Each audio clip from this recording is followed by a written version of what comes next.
너희가 믿을 때 성령을 바라느냐, 이 제목으로 오늘 은혜를 나누고자 합니다.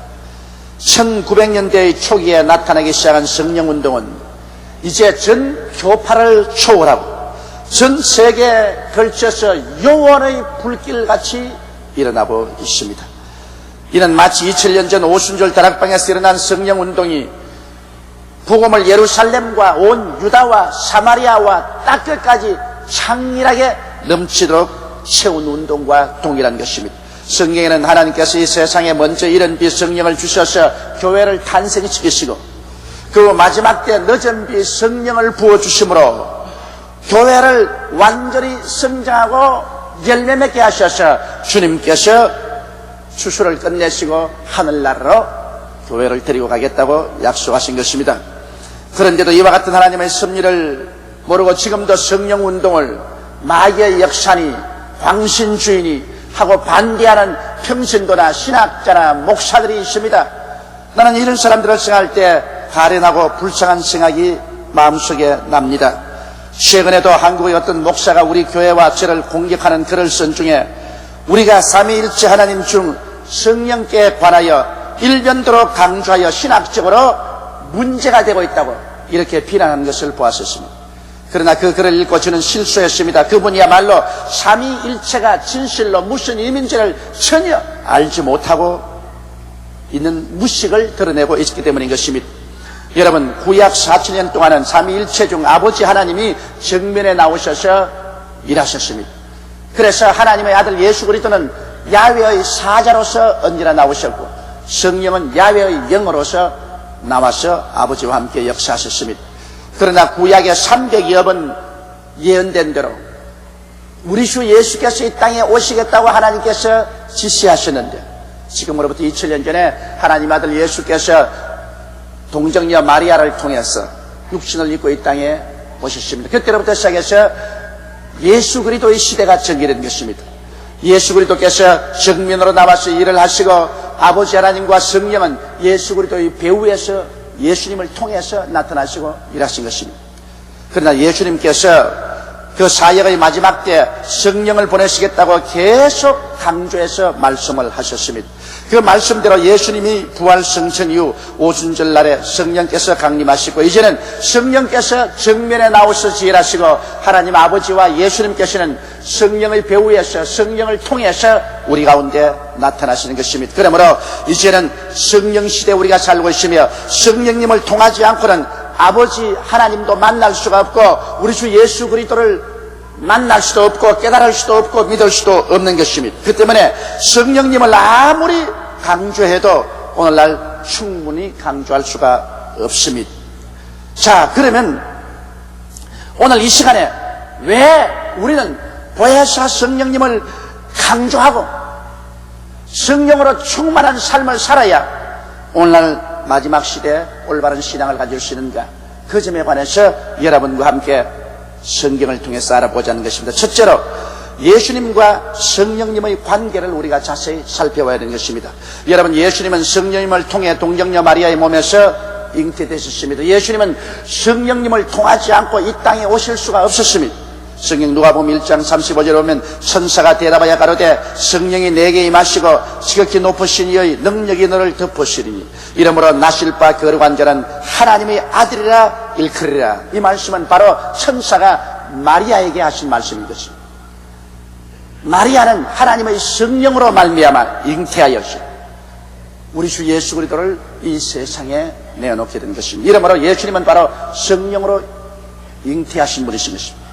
그리고 예수님은 성령님을 통해서 이 땅에서 사역을 하셨습니다. 예수님 나이 30이 되시자 예수께서 요단강에 나가셨습니다. 세례 요한이 세례를 베풀고 계시는데 예수님이 나가서 세례 요한에게서 세례를 받으시자 곧 하늘 문이 열리고 하늘에서 성령이 비둘기같이 예수님께 임하셨습니다. 그리고 하늘에서 소리에서 가라되 이는 내 사랑하는 자요 내 기뻐하는 아들이라는 아버지 하나님의 증거가 있었던 것입니다. 그 다음에는 예수님께서 세례 받으시고 성령으로 충만하시고 난 다음 곧 성령께 이끌려 광야에 가서 40주 40야를 금식하셨습니다. 그리고 난 다음에 마귀를 정복하고 주님께서 공생애를 시작한 것입니다. 누가복음 4장 18절로 20절에는 바로 예수님의 공생애의 모든 사역은 자기 혼자 힘으로 한 것이 아니라 보혜사 성령님의 능력에 의해서 하셨다는 사실을 뚜렷하게 말씀하고 있는 것입니다. 주의 성령이 내게 임하셨으니 이는 가난한 자에게 복음을 전하게 하시려고 내게 기름을 부으시고 나를 보내사 포로된 자에게는 자유를, 눈먼 자에게는 다시 보게 함을 전파하며 눌린 자를 자유케 하고 하나님의 은혜의 해를 전파하게 하려 하심이라 하시는 것입니다. 여기에 예수님의 지상 사역은 오로지 성령이 임하셔서 성령의 기름 부으심으로 말미암아 역사할 수 있다는 사실을 주님께서 분명하게 말씀하시고 계신 것입니다. 이렇기 때문에 우리 주 예수 그리스도 자신도 성령으로 잉태되시고 주님께서 성령으로 태어나시고 주님께서 성령 충만히 받고 사역하셔서 성령의 능력을 통하지 않고는 그리스도는 아무 일도 하지 않은 사실을 우리는 잘 알 수 있는 것입니다. 그러고 난 다음에 예수님께서는 그 사역의 마지막 때 거듭 제자들과 성도들에게 성령의 중요성에 관해서 주님께서 힘을 다해서 말씀을 하셨습니다. 여러분, 예수님께서는 성령께 대해서 우리에게 자세하게 소개하고 계신 것입니다. 주님께서는 먼저 성령을 다른 보혜사로 소개하고 계신 것입니다. 요한복음 14장 16절로 10절에 내가 아버지께 구하겠으니 그가 또 다른 보혜사를 너희에게 주사 영원토록 너희와 함께 있게 하시리니 저는 진리의 영이라 세상은 능히 저를 받지 못하느니 이는 저를 보지도 못하고 알지도 못함이라. 그러나 너희는 저를 아나니 저는 너희와 함께 그하심이요 또 너희 속에 계시겠음이라고 말한 것입니다. 예수님께서는 우리 처음 보혜사십니다. 보혜사라는 것은 하나님께로부터 보내심을 받아 항상 우리 곁에 있으면서 우리를 도와주시는 이가 바로 보혜사라는 말인 것입니다. 예수님께서는 전 보혜사로서 아버지께로부터 보내심을 받아 우리 곁에 계시면서 죄를 사하여 주시고 귀신을 쫓아내 주시고 병을 고치시고 배고픈 자에게 먹여주시고 위로해 주시고 죽은 자를 살리시고 하나님의 은총을 나누어 주신 분이신 것입니다. 바로 예수님께서 이와 같은 전 보혜사로서 제자들과 같이 계셨고 사람들과 함께 계셨는데 예수님께서 이 땅을 떠나실 때 제자들이 실심낙담했습니다. 절망했습니다. 이제 예수님이 우리를 버리고 떠나시면 우리는 이제 허공 중에 뜨지 않은 이 절망적인 세계 가운데서 우리는 어떻게 살아갈 수 있겠는데, 그때 예수님께서 제자들에게 격려하신 말씀이 내가 아버지께 구하겠으니 그가 또 다른 보혜사를 보내주겠다. 내가 처음 보혜사인데 또 다른 보혜사를 보내주겠다. 그 다른 보혜사가 성령이다. 그런데 이 다르다는 말은 바로 똑같은 다른 것을 말합니다. 알레스 파라클레토스라는 말로서 똑같은 다른 것을 말합니다. 나와 똑같은 보혜사인데 이번에는 육으로 오지 않고 영으로 성령이 너에게 오시겠다고 말씀한 것입니다. 그래서 성령이 오시면 성령이 꼭 나와 같이 내 이름으로 내 자리를 메꾸고 내 일을 해줄 것이라는 것입니다. 그러므로 너희가 고아와 같이 버림을 받지 않을 것이라고 성경은 말씀하고 있는 것입니다. 세상은 성령을 보이도 못하고 알지도 못하나 너희는 저를 아나니 저는 너희와 함께 거하시며 너희 속에 계시겠음이라고 말씀하신 것입니다. 이러므로 여러분, 예수 그리스도를 구주로 모신 사람마다 이 다른 보혜사 성령이 우리 속에 와서 계신 것입니다. 지금 다른 보혜사가 우리 가운데 와 계신데 우리가 그것을 알지 못하고 성령님을 인정도 아니하고 환영도 아니하고 모시도 아니하기 때문에 성령께서 슬픔을 당하셔서 우리 가운데 일을 못하실 때가 얼마나 많은지 모릅니다. 이러므로 다른 보혜사 성령이 우리 가운데 계신 것을 믿게 되시기를 주의 이름으로 축원합니다. 여러분, 옆에 있는 두 사람 이상에게 보혜사가 우리와 같이 계십니다. 그렇게 말씀했어요.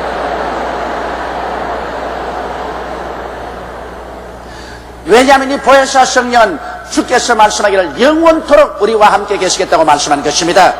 이러므로 오늘 이 시간 우리는 절대로 외로운 사람, 무력한 사람, 무능력한 사람, 버림받은 사람, 고아와 같이 된 사람들이 아닙니다. 제3이 되시는 보혜사 성령이 우리와 함께 와 계신 것입니다. 이러므로 우리가 성령님이 우리와 같이 계시니 얼마나 즐겁고 기쁩니까? 이것을 알고 우리는 성령께 깊이 의지해야 되는 것입니다. 예수님은 또 성령님을 우리에게 선생으로 소개하셨습니다. 요한복음 14장 25절로 26절에 내가 아직 너희에게 함께 있어서 이 말을 너희에게 하였거니와 보혜사 곧 아버지께서 내 이름으로 보내실 성령 그가 너희에게 모든 것을 가르치시고 내가 너희에게 말한 모든 것을 생각나게 하시리라. 할렐루야. 이 얼마나 좋습니까? 보혜사 성령이 우리와 같이 계셔서 우리에게 선생이 되심으로 우리 주 예수께서 우리에게 말씀하신 것을 깨닫게 하시고 또 가르쳐 주시겠다고 하신 것입니다. 이러므로 우리 예수 믿는 사람들은 보혜사 성령을 선생으로 모시기 때문에 언제나 선생님의 말에 귀를 기울여야 됩니다. 우리는 선생님이 있음도 알지 못하고 우리 마음대로 동분서주했기 때문에 진리를 깨닫지 못할 때가 많습니다. 그러나 보혜사 곧 아버지께서 주의 이름으로 보내실 성령, 그가 모든 것을 가르치시고 모든 것을 기억나게 하시므로 성령께 우리는 물어야 됩니다. 제자가 선생에게 묻는 것은 당연한 이치인 것입니다. 보혜사 성령이여, 이것은 무엇을 의미합니까? 보혜사 성령이여, 깨닫게 하여 주시옵소서. 보혜사 성령이여, 가르쳐 주시옵소서. 보혜사 성령이 선생으로 가기 전인데 선생에게 질문하지 않은 학생치고 공부를 잘한 학생이 없습니다. 선생에게는 모르는 것을 자꾸 물어야 선생이 가르쳐 주시는 것입니다. 또한 예수님께서는 성령을 예수님에 대한 증인으로 소개하고 계신 것입니다. 요한복음 15장 26절에 내가 아버지께로서 너희에게 보낼 보혜사 곧 아버지께로서 나오시는 진리의 성령이 오실 때 그가 나를 증거할 것이라고 말씀하신 것입니다. 여러분 마음속에 예수님에 대한 신앙이 희미하고 주님에 대한 신앙이 확실하지 못한 자는 성령의 증거를 받지 못하기 때문인 것입니다. 왜냐하면 성령이 우리 영으로 더불어 우리가 하나님의 아들 된 것을 증거하겠다고 말씀하신 것입니다. 이러므로 보혜사 성령께 의지하면 성령이 우리 마음속에 예수 그리스도가 하나님의 아들이 되심과 우리의 구주가 되심을 증거해 주시기 때문에 마음속에 조금도 의심할 수 없습니다. 마음이 하나님의 성령으로 말미암아 확신으로 꽉 잡히게 되는 것입니다. 오늘 많은 사람들이 그리스도에 대한 신앙이 희미하고 신앙이 들어갔다 나왔다는 이유는 그들이 성령님을 무시하고 성령님을 멸시하고 성령의 증거를 받아들이지 아니하고 성령을 배반했기 때문에 그와 같은 불행이 생겨난 것입니다. 오늘 이 시간에 하나님의 성령은 여러분과 나의 마음속에서 확실한 그리스도의 구주되심을 증명해 주시는 것입니다. 그리고 또 예수님께서는 성령을 예수님의 계시자로 소개하셨습니다. 요한복음 16장 12절로 12절에 내가 아직도 너에게 이를 것이 많으나 지금은 너희가 감당치 못하리라. 그러나 진리의 성령이 오시면 그가 너희를 모든 진리 가운데로 인도하시리니 그가 자유로 말하지 않고 오직 듣는 것을 말하시며 장래 일을 너희에게 알리시리라. 그가 내 영광을 나타내니 내 것을 가지고 너희에게 알리시겠습니다. 무릇 아버지께 있는 것은 다 내 것이라. 그러므로 내가 말하기를 그가 내 것을 가지고 너희에게 알리리라 하였노라. 여기에 성령께서는 예수님의 영광을 나타내고 예수님의 것을 바라셔 우리에게 알려주겠다고 말한 것입니다. 그러므로 하나님의 성령을 무시하고 멸시한 사람은 예수님께 대해서 전혀 알 수가 없습니다. 왜? 성령은 예수님의 영광을 나타내기 위해서 오셨고 예수님의 것을 받아가지고 우리에게 보여주시기 위해서 오신 예수 그리스도의 계시자인 것입니다. 그러므로 성령으로 충만하면 바로 우리는 예수 그리스도의 계시로 충만하게 되는 것이요, 성령께 잡힌 자는 예수께 잡히게 되는 것입니다. 성령은 당신 자신에 관해서 증거하기 위해서 오시지 아니하셨습니다. 성령은 우리 주 예수 그리스도를 깨닫게 하기 위해서 왔습니다. 여의도 순복음교회가 너무 성령을 주장한다, 조용기 목사가 너무 성령을 주장한다, 그러므로 삼위일체 신학에 어긋난다, 그렇게 말한 사람은 여러분 삼위일체 신학이 무엇인지 초보도 모르는 사람이겠습니다. 성령께서 오신 것은 바로 아버지 하나님과 예수 그리스도를 우리에게 알리기 위해서 오신 것입니다. 아버지 하나님과 예수님을 알리기 위해서 오신 성령님을 우리가 인정도 아니하고 환영도 아니하고 모시도 아니하고 성령을 내어 쫓아버리면 아버지 하나님도 알 수가 없고 우리 주 예수 그리스도의 영광도 알 수가 없으며 예수의 것을 우리가 받아서 누릴 수도 없는 것입니다. 바로 성령 안에 아버지가 타고 오시고 성령 안에 예수님이 타고 오십니다. 성령은 아버지 하나님과 예수 그리스도가 타고 오는 수레인데 수레를 없애버리고 난 다음에 아버지 하나님과 예수 그리스도를 우리가 모시거나 깨달을 수가 결코 없는 것입니다. 이러므로 우리는 성경에 있는 말씀이 우리에게 가르친 곳에 귀를 기울여야만 하는 것입니다. 그러면 둘째로 성령님과 우리와의 관계를 우리가 한번 알아보시기 바랍니다. 성령은 우리에게 와서 우리에게 어떠한 일을 하실까요? 성령님은 우리에게 오셔서 우리에게 회개 및 중생을 시키는 것입니다. 요한복음 16장 7절로 11절에 보면 그러나 내가 너희에게 실상을 말하니 내가 떠나가는 것이 너희에게 유익이라. 내가 떠나가지 아니하면 보혜사가 너희에게로 오시지 아니할 것이요 가면 내가 그를 너희에게로 보내리니 그가 와서 죄에 대하여 의에 대하여 심판에 대하여 세상을 책망하시리라. 죄에 대하여 하면 저희가 나를 믿지 아니하며 의에 대하여 하면 내가 아버지께로 가니 너희가 다시 나를 보지 못하며 심판에 대하여 하면 이 세상 임금이 심판을 받았습니다.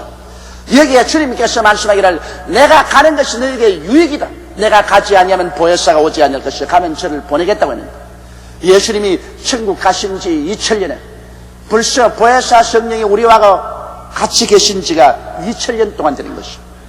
성령께서 오셨으면 우리에게 와서 죄에 대해서 책망했다고 말한 것입니다. 이 세상 모든 사람들이 죄를 대신 짊어지고 십자가에서 청천하신 예수 그리스도를 믿지 아니함으로 멸망받습니다. 죄 때문에 멸망받은 것이 아니라 예수를 믿지 않기 때문에 멸망받습니다. 그러므로 성령께서 오셔서 예수를 믿지 않은 죄에 대해서 사람들의 마음에 책망하시고 사람들을 깨우쳐 주시는 것입니다. 성령의 책망을 듣고 그 마음속에 깨우침을 받은 사람만이 예수 그리스도를 구주로 믿을 수 있습니다. 예수 그리스도는 우리의 삶의 빛이 되십니다. 그러므로 바로 어두운 가운데 이 빛을 비추게 해주시는 바로 보혜사 성령인 것입니다. 예수를 믿어야 구원을 받을 수 있다는 것을 바로 부여주시고 예수님만이 우리의 의가 되시는 것으로 보여주시는 것입니다. 예수님만이 우리의 죄악을 다 청산하시고 우리 죄를 없애시고 우리의 의가 되셔서 예수를 통해서 우리는 아버지 앞에 의롭게 설 수 있는 것을 보여주시며, 하나님의 성령은 이미 마귀가 십자가에서 무장해제되었으며 마귀는 이미 권력을 다 빼앗겨버리고 마귀의 무장은 다 해제되었기 때문에 마귀는 우리를 도적질하고 죽이고 멸망시킬 권한이 없다는 것을 보여주시는 것입니다. 이러므로 우리가 믿음으로 무장하면 원수 마귀를 대적할 때 마귀는 한 길로 왔다가 7길로 도망칠 것을 주님께서 보여주시는 것입니다. 이러므로 성령 보혜사께서는 우리에게 회개를 시켜주시고 우리를 중생시켜서 하나님의 자녀로 만들어주시는 것입니다. 그리고 성령은 우리 속에 오셔서 죄와 사망을 이기게 해주시는 것입니다. 우리가 예수를 믿고 난 다음에도 언제나 죄악에 묶여있고 죄의 유혹에 끌려가며 사망의 세력에 포로가 될 때가 많습니다. 바울 선생은 말하기를 오라 나는 곤고한 사람이로다. 이 사망의 몸에서 누가 나를 건져내랴 탄식하는 것입니다. 수많은 예수 믿는 사람들이 마음으로는 주님을 섬기되 육신으로는 세상을 섬기고 육신의 정욕과 안목의 정욕과 세상 자랑의 포로가 되어서 끌려가며 탄식할 때가 얼마나 많은지 모릅니다. 누가 나로 예수를 믿고 예수 믿는 사람처럼 살게 만들어 주실까 탄식하는 것입니다. 여기에 해답이 있습니다. 로마서 8장 1절로 2절에 그러므로 이제 그리스도 예수 안에 있는 자에게는 결코 정죄함이 없나니 이는 그리스도 예수 안에 있는 생명의 성령의 법이 죄와 사망의 법에서 너를 해방하였음이라고 말한 것입니다. 죄의 법이 나를 묶고 사망의 법이 나를 묶어서 음란하고 방탕하고 술 취하고 세상적으로 끌어가려고 할 때 우리는 보혜사 성령의 도우심을 구해야만 되는 것입니다. 왜냐하면 그리스도 예수 안에 있는 생명의 성령의 법이 죄와 사망의 법에서 우리를 해방시켜 주시고 말한 것입니다. 이러므로 성령께서 오시면 죄의 법은 사라지고 모든 사망의 사슬은 끊어지는 것입니다. 이렇기 때문에 우리는 보혜사 성령이여 저를 붙들어서 예수 그리스도를 믿고 의롭고 거룩하게 살게 하여 주시옵소서. 성령의 도움을 받아야 됩니다. 성령은 그 일을 하기 위해서 우리 가운데 와 계시는 것입니다. 그리고 성령은 또한 우리에게 세례를 베풀어 주십니다. 사도행전 1장 8절에 오직 성령이 너희에게 마시면 너희가 권능을 받고 예루살렘과 온 유대와 사마리아와 땅끝까지 이르러 내 증인이 되리라고 말한 것입니다. 하나님의 성령이 오시면 하나님의 권능이 우리에게 마시는 것입니다. 그래서 우리는 기도가 권능이 있고 전도가 권능이 있고 신앙이 권능이 있는 신앙생활을 합니다. 죽은 자와 같은 신앙생활을 하지 않은 것입니다. 그리고 성령은 우리에게 기도의 힘을 주십니다. 로마서 8장 26절에 이와 같이 성령도 우리 연약함을 도우시나니 우리가 마땅히 빌 바를 알지 못하나 오직 성령이 말할 수 있는 탄식으로 우리를 위하여 친히 간구하시냐고 말하는 것입니다. 기도가 안 나오는 사람, 기도가 힘이 없는 사람, 기도하기가 싫은 사람은 성령께 도움을 구하십시오. 성령은 우리에게 기도할 수 있는 힘을 주시기 위해서 우리 옆에 기다리고 계신 것입니다. 성령의 도우심을 받아야 우리가 힘차고 생명이 넘치는 능력 있는 기도를 할 수 있는 것입니다. 그리고 성령은 오셔서 우리에게 여러 가지 은사를 나누어 줍니다. 성령으로 충만하면 우리가 여러 가지 은사를 받는데 그 중에 계시의 은사가 있고 지혜의 연사, 지식의 연사, 영분별의 연사가 있으며 발성의 연사로서는 방언, 통역, 예언의 연사가 있고 권능의 연사로서는 믿음의 연사, 병 고치는 연사, 기적의 연사가 있습니다. 그리고 또 나아가서 똑같은 은사로서 로마서 12장에 보면 섬기는 일 하는 은사가 있고 가르치는 은사, 그 다음 구원이 하는 은사, 구제하는 은사, 다스리는 은사, 긍휼을 베푸는 은사, 이와 같이 각자 하나님께서 우리에게 은사를 주셔서 성령님의 은사를 받아서 그리스도의 몸된 교회를 섬기며 받들게 만들어 주시는 것입니다. 이러므로 오늘 우리가 성령으로 충만한 사람은 하나님의 성령께서 내게 어떠한 은사를 주셨는가, 그것을 잘 알아보고 그 성령의 은사를 가지고서 그리스도의 몸된 교회를 섬길 때 하나님께서 크게 영광 받으시는 것입니다. 그러면 셋째로 우리는 성령님을 어떻게 모실 것인가, 그것을 자세히 알아봐야 되겠습니다. 성령님은 절대로 자신에 대하여 말씀하지 않으시고 오직 아버지 하나님과 예수님께 대한 증거만 하시는 것입니다. 그러나 이 성령을 우리가 어떻게 모실지 알아야 돼요. 성령님은 인격적으로 모셔야 됩니다. 성령님은 하나님이시며 또한 지식과 감정과 의지를 가지신 인격자인 것입니다. 이렇기 때문에 우리는 성령과의 인격자적인 교통을 해야 되는 것입니다. 고린도후서 13장 13절에 주 예수 그리스도의 은혜와 아버지 하나님의 사랑과 성령의 교통하심이 너희 무리와 함께 있을지어다고 말한 것입니다. 성령과 어떻게 교통합니까? 성령이 인격자가 아니다면 성령과 교통이 됩니까? 저와 이 강대상이 교통이 됩니까? 저와 이 꽃하고 교통이 됩니까? 저와 이 건물하고 교통이 됩니까? 안 됩니다. 왜? 이것은 인격자가 아니기 때문인 것입니다. 그러나 저와 여러분과는 교통이 됩니다. 왜? 여러분은 인격자이기 때문인 것입니다. 이와 같이 하나님의 성령과 교통 안에 있습니다. 하나님의 성령과 어떻게 교통할까요? 하나님의 성령은 하나님이시기 때문에 우리가 존중함으로 교통하는 것입니다. 하나님 성령을 감사하고 하나님 성령을 예배함으로 우리는 하나님 성령과 교통합니다. 감사와 예배와 존경은 반드시 있어야 되는 것입니다. 어떠한 사람 말이기를 아버지 하나님과는 이야기하고 예수님께 기도하지만은 성령께 기도하는 말은 들어보지 못했다고 그랬습니다. 그러므로 성령께 기도하는 것은 좋지 않다고 말합니다.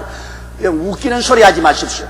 삼위일체 하나님 중에 아버지와 아들과 성령이 일체인데 여러분 한 가족 중에 아버지와 어머니와 아들이 있으면 누구하고도 이야기하는 것입니다. 그렇잖아요? 아버지하고 이야기하고 어머니하고 이야기하는데 아들하고는 이야기하지 마라, 그런 소리가 있어요? 한 가족이면 누구나 다 이야기하는 것입니다. 성부와 성자와 성령이 똑같은 인격의 삼위일체인데 아버지에게는 기도하고 예수님께는 기도하되 성령께는 말하지 마라, 그런 법이 어디 있어요? 하나님의 성령을 우리는 인정하고 환영하고 모셔드리고 감사드려야만 되는 것입니다. 그리고 성령께 의지해야만 하는 것입니다. 이렇게 할 때 하나님은 성령께서 인격적으로 여러분 같이 계십니다. 성령은 자기 자신을 절대로 나타내지 않습니다. 내가 성령이다, 내 말을 들으라, 이런 말 하지 않습니다. 성령은 철저히 당신을 감추시고 오직 아버지 하나님과 예수님만 나타내시는 것입니다. 그러나 성령은 인격자이기 때문에 성령님을 우리가 늘 인정하고 환영하고 모시드리고 경외하고 예배드려야만 되는 것입니다.